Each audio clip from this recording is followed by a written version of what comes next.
Ladies and gentlemen, he is back after a long departure. We got Jack finally back in the building. Welcome, Jack, to the World Cup reaction Thank you, show. You've been missing for a while. This is your first one with me. mate. Reacting It to is. the World Cup. Yeah, look, guys, I sincerely apologize. I really do. I've been super busy. I got a new job and all sorts of other things going on. So I've not been. And James and I did. I think you mentioned it in one of your videos, but like we did try and record, but the Wi-Fi really let us down. So obviously here we are. Wi-Fi's working fine. I'm here. I'm not working. We're good. We're good. I watched the game. We're good. Yeah. Again, I didn't catch the Senegal Ecuador game, and I didn't catch Right. the Netherlands Qatar game. Seen the highlights, but the game we did catch and the game I did watch today was England. And No last time we way. watched England, it was this big uproar. Gareth Southgate this, Gareth Southgate that. He don't know what he's doing. Well, it looks like he knows what he's doing because England are through to the next round of the World Cup, and they did that in nice fashion, beating Wales 3-0. Now, Mhm. Jack, after the uproar of the other day against the USA, what do you have to say to this performance against Wales, Jack? 2 points off, better than I thought England would have. I thought we'd end with five. I thought we'd beat Iran. We did. I thought we'd draw to USA. We did. I thought we'd draw to Wales. We beat Wales. So a bonus 2 points from what I predicted originally, which obviously I'm very happy with, of course. For me, the fear factor was more on the lines of against teams who can defend. I was personally worried about where our goals were going to come from. As James, I'm sure you can recall, who was my top scorer for this World Cup? Harry Kane. He's not scored yet, right? So there have been goals from elsewhere. Now, I'm very pleased with that. You mentioned it there, the USA game, the draw, everybody kind of bagging on Gareth Southgate. Guys, it was two teams that were happy drawing. You know, as much as the World Cup is about winning the World Cup, you don't win the World Cup by beating the USA 10-0, right? You don't. You need to just get out of your group, tick, get through the next game, tick, get through the next game, tick, get through the next, blah, blah, blah, win the final. That's how you win a tournament. Now, obviously, there's ways of doing it, but I had no problem with Gareth Southgate getting a draw. The thing I would urge anybody to go back and watch that game. Watch the American manager. They had a free kick in like the 94th minute. They had a free kick where they could have put the ball into the box. And the camera, the director went to the USA manager, and the USA manager just goes, chill. Like, chill. We're fine. We're fine. We're going to get this draw. We're good. So he wasn't even trying to win it. So again, way too much of an overreaction there. Um, the game was won based on a free kick, and it was a nice free kick. But James, I don't think it was Marcus Rashford's best ever free kick. I think the goalkeeper really lets himself down. I don't know if you can speak on that at all, but there were two little jumps to his right hand side, and the dive was a little lackluster. And if you actually look at where the ball entered across the goal line, it wasn't like 100%. postage stamp top corner. It was kind of a tame free kick, really. I feel like the biggest thing for me when goalkeeper sets up for a free kick, he asks his wall, you do your job, you cover the right hand side, I'll cover the whole of the left hand side. If he goes through the left hand side, it's on me, and Right. to me it's on the goalkeeper there. As I said, Jack, if this was a Dimitri Payet one where the ball loops over and he puts it in the top end, you put your hand up and be like, cool. The ball is Right. not even in the corner, Jack. It's more of a central shot. The goal, it's not like it's hit at a crazy velocity. I just feel like his positioning, the way he leans to the side, he doesn't have the ability to shift over and get Yep. there. Because Jack, if he just literally just stands there, I believe he catches that. He can get it. You Yeah, he know? might. He might. And also, and that, like, not a deflection. Like, it wasn't any of these cliches that we usually see with these kind of free kicks going into the goalkeeper. Ward, a Leicester City's keeper, really kind of let the side down on that one. Obviously, the next couple of goals were great little follow ups, and some nice football. And look, James, I said this from the very beginning. For me, Marcus Rashford, starts. I understand him off the bench, but physically, he's capable of doing things that no one else in this England team can do. His short area quickness, his top end speed. He technically speaking, is he the best player ever? I would say probably not. But again, he gives you these physical traits which give him these positions that he can take up to be absolutely devastating in attack, which is what we've seen. We saw Foden with some driving runs. So I was overall pretty happy. But again, James, you look at the names in this Wales team. It is nothing to, I mean, I'm not scared. I wasn't scared of that Wales team in the same way. No fear in the US team or in the Iran team. It's still. I know this is the cliche.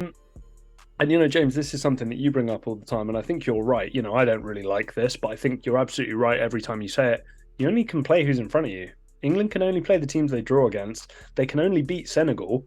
They can't have Brazil beat Brazil and then make me feel better about the England team going forward. Like, of course not. You just beat what's next up. Next man up, beat them. Next man up, beat them. This is an international football team.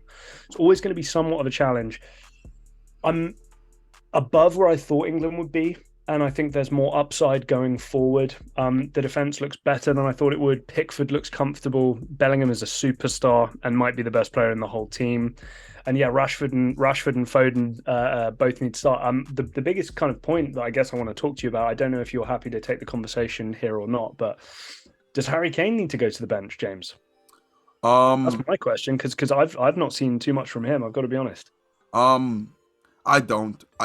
Jack, you've seen what he's able to bring. Is that Jack? He's not scoring goals, but he still contributed. Got 2 assists.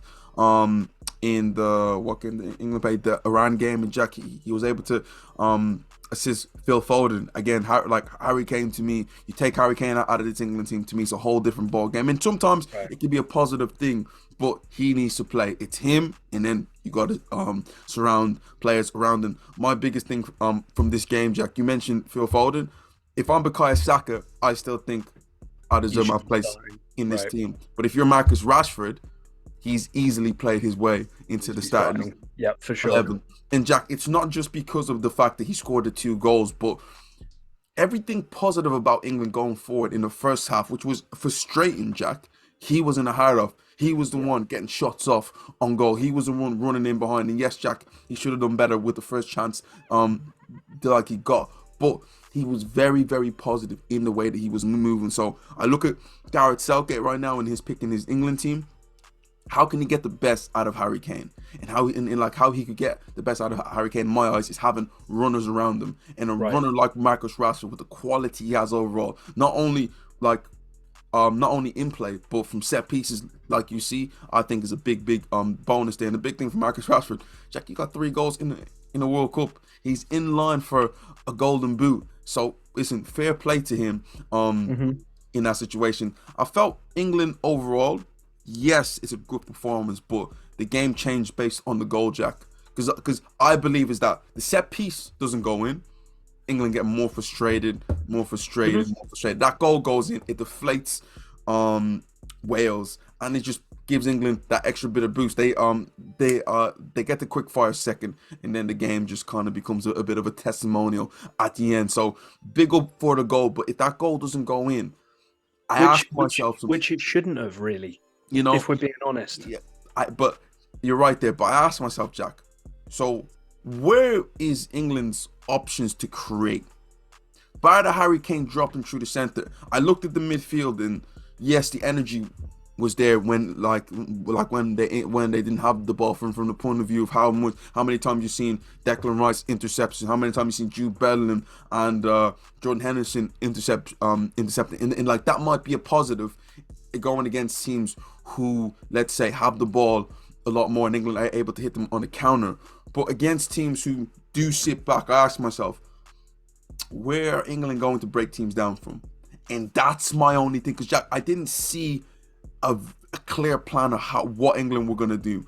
It was a lot of side to side. We might pick them off from a transition and score, but it wasn't a clear thing where we're in possession for we have the ball for 5-10 minutes. What way are we going to try and break them down? And that's the little thing that kind of worries me. You know, Well, we saw a couple of like on the training ground set pieces, right? We saw a couple of those. I think we saw what was it? Somebody yes, passes to it Rice, was. Shaw puts it to the back post to Maguire. Like it amounted to nothing. So that's something that I think you can see, but it's like it's not enough at But, all. you're right there. You hit the nail on the head right there. It seemed Yeah. like England have a clear plan of set pieces, but in play where most of your game is done, I didn't really see that. No. Maybe at times I seen that they were able to work the ball out wide, and I think there was a great ball from, I think it was a Luke Shaw that like just bounced over Jordan Henderson's head. That was the one time I seen England trying to switch the ball side to side. They end up getting an overload on one side, or like a man spare, and like Right. it was a bad bounce. But I didn't see that I can't tell you what England are trying to do in possession, which is a worry, This is going the into only the next game. Yeah, this is the only reason I think that maybe there should be a slight consideration for maybe dropping Kane because if I'd like to see James Maddison. Just putting that out there, I'd like to see him. I don't know if he should start against Senegal, but off the bench, I'd like to see him. To me, it would be more Rashford through the middle, Foden and Saka both play, and then you allow a bit more midfield. I don't know, something of that nature. Bellingham and Rice are musts, but that third midfield spot and maybe Kane is what you can play with. Jack, I totally agree with you. There's a third midfield spot available in wide areas. There's still a question there, but Jack, I feel like you're now in the knockout stages. There's no point of experimenting no more. You had your 3 games to do that. It's now win or go home. Or go home. You're absolutely right. You're not going to see anything about should James Maddison play?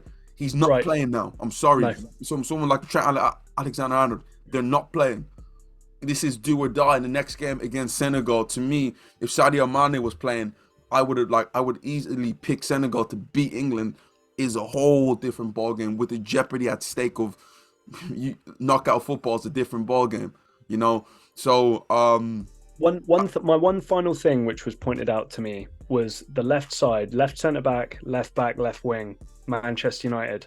Right centre back, right wing could be Manchester City, and you have that kind of cohesion. Ultimate team. You're getting all greens, right? And you have that kind of that's not the way it works, guys. But there is a relationship there with all those players. So there is a certain level for me of maybe something like that works out as well. Especially, I don't know if Calvin Phillips is in the mix or whatnot, but there can be something there that could benefit from that. Now, I said this about the experiment, and it's not really experiment because it's what England is doing. Do you see England at some point, Jack, going back to 3 at the back in the knockout stage? Yes, against a much better football team. That won't be Senegal. All due respect to Senegal, even Senegal with Sadio Mane, I don't think England play a 3, or let's call it what it is, a 5 at the back against Senegal. However, I believe the next round there's a chance it might be France.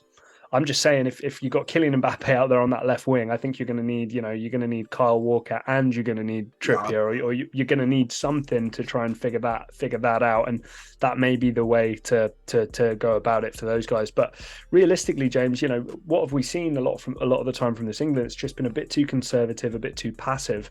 I think that maybe this is Gareth Southgate's crowning moment for him to have this final push. Maybe this will be his last tournament. I don't know.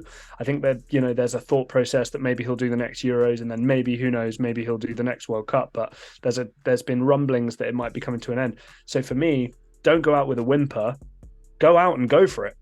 Play a 4, play your football, go for it. Attack these teams, because especially with France, we've seen the defensive, frailties there as well. So for me, I do think the 5 may rear its ugly head, but it will only be against a team that's clearly better than England. And that, James, being honest, there's a handful of teams that are clearly better than England, maybe 2 or 3 at this point in time. The rest of the time, I think England are reasonably comfortable playing a 4, especially with Rice and Bellingham in there.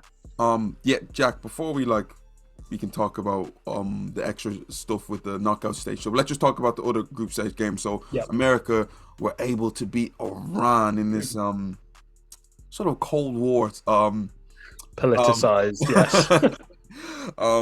Sort of game. England, USA winning 1-0. How impressive you been with USA, Jack, overall? Because, damn, Jack, listen, they ain't too bad in 4 years' time. The expectations for them is gonna be like a final or a semi-final. Because, Jack, this team is not bad. It's not bad. It's really not. And I think, I'm a huge fan of Gio Reyna, right? Dortmund's Gio Reyna. And, for him to be on the bench, I think says a lot about the quality of the team. There are good players in there. I think we still know that this is not going to be the best USA team we're ever going to see. They're just going to slowly get better and better as soccer develops in the United States and the MLS becomes stronger and more American players kind of enter Europe and stuff like that. But James, again, similar to England in many ways, I've got to be honest with you, they just deal with what's in front of them. Okay, fine. They didn't get the result that they necessarily wanted against Wales. Whatever, that's fine, right? They did get the result that they wanted against Iran. That's good, right? And then against England, they managed to hold them off enough to just keep the draw. They did exactly what they needed to do to get through. Netherlands, USA, I'm sure Netherlands will go in favourites in that game. But James, I'm not ruling out Jack, America pulling off something there, not at all. Jack, 100%. Like the way, in my opinion, Netherlands have had to like coast their way through the World Cup so far. They're going to be in for a big shock against this American team. And again, if they don't pull their pants up, Jack, do not be surprised if America goes through in that game. Yeah. Hopefully, me and Jack will get to do a little review on knockout stage games. But this one is going to be one where that you should put on upset alert. Yeah. Because I definitely see America, And troubling them big time. And the biggest thing as well, I think about with America as well, James, there's a redemption arc for a lot of these players. Dest, Serginho Dest needs to prove himself to a certain point to prove that he's that top level Barcelona, caliber of player. Christian Pulisic, again, is fine, but is not set the world alight at Chelsea and was not ever really Dortmund's best player that they've ever had. Weston McKennie as well, with his time that he spent at Juventus, it was fine, but it wasn't like shocking or amazing. Tyler Adams, I think we all know, is a great player. Tim Ream, again, this is a player who's probably been doubted for a large part of his career as well. Brandon Aronson, okay, it's looked good at Leeds from times, but it's never been overly So there's a lot of players here. You don't have like the Landon Donovans, the Bob Bradleys, the Clint Dempseys of the world I think it's who a were better like team, Jack. yeah, it might have been, but they were like cemented in what they were and who they were as players. Whereas I think this generation of players think they're better than that. And what's actually happened is we've not seen it yet. So I think a lot of them have a hot poker up their backside. So maybe we can see the best of them soon. And just a quick just quick shout out to Senegal, Jack. They were able to go through in a do or die situation. One of my classics saying a shootout against Ecuador. They found a way to win 2-1. Big result for them. I was a bit worried after seeing Sadio Mane being ruled out of the tournament that they weren't going to be able to progress to the next round. But they shown that they have, Jack, not just fight but the quality to make it out. Because Jack, it wasn't easy. Like Ecuador has been flying, Jack. They were able to beat Qatar and also get a point against the Netherlands. So they're no mugs. And the fact that they were able to go through there, I love seeing an African team go through.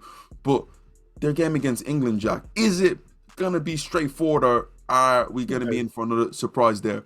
Well, I mean, you may be able to speak better to this than me, obviously, with your Nigerian background and support of that team. But James, African teams are unpredictable. At least in the eyes of Europeans, they're unpredictable. You can sometimes see football that just blows you away in terms of the ability, the tenacity, the passion, just everything, just all that positive energy, just forcing into kind of ridiculous attacking football. We know what somebody like Sadio Mane is capable of. Obviously, I know he's not there, but Ismaila Sarr is very, very talented. Just needs to realize the potential. And yeah, Senegal, absolute nightmare. You're not going to know what's coming, so it's not going to be an easy game. I'm picking England, sure. But again, I don't expect it to be easy. I don't think England are going to be able to control games like they have these 3 group stage games. 100%. Again, I keep on mentioning his name, Sadio Mane. If he's there, it's a whole different ball game. The quality and the confidence that he breeds this team, especially going forward, is going to be a big thing. But what struck me with the Senegal is that the fact that Mane wasn't there. I feel defensively, they're good. They're not outstanding, but they're great. They got a hard-working midfield. But the fact that they've been able to show the qualities, Jack, to be able to score goals in these last 2 games. That's my biggest thing with African teams. Sometimes the lack of quality going forward sometimes is poor. And the fact that they've been able to find a way to get through, I'm going to be really impressed. But Jack, as you said, maybe England just have that bit more edge over them. The fact that they've been there a bit more is what's going to propel them to go through against Senegal. But this is another one that if I was England, you got you put your pants up and get ready for this one, because this will not be easy. No, I totally agree with you on that. Totally agree with you. And James, Netherlands as well. Like, let's be honest. Okay, it's not been brilliant if you still got somebody like Daley Blind starting for you at fullback and all this kind of stuff. Gakpo's he's looking like a serious star. Gakpo's nice. Manchester United, Bergwijn, Berghaus, Frankie De Jong is an absolute classy player. I don't think he's as effective as maybe I'd like him to be, but he's a classy player to watch play. De Ligt, the Netherlands are a nice team as well, but I've got to be honest with you. I as an England fan, I think I'm a little more scared of Senegal than I would be of Holland. I've got to be honest. Wow.